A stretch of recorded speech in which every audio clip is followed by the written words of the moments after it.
Guys, so welcome back to my channel Pritvango Ghosh. So today we are going to conduct a science experiment.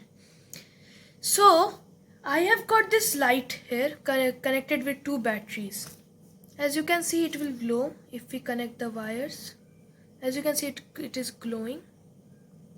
So what we will do is conduct an experiment with this pencil.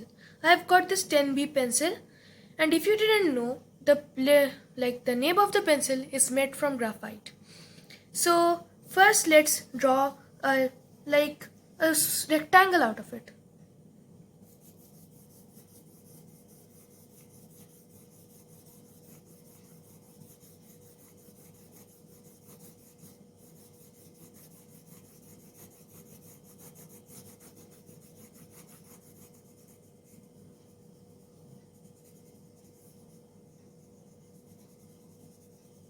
So now that the rectangle is done, let's do something interesting.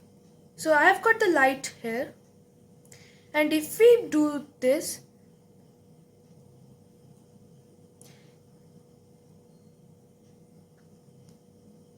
as you can see, the light is glowing.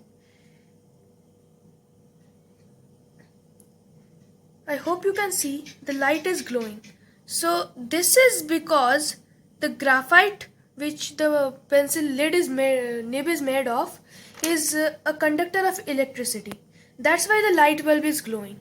So that's the experiment for today. Thank you guys for watching. I will see you in the next video. Thank you.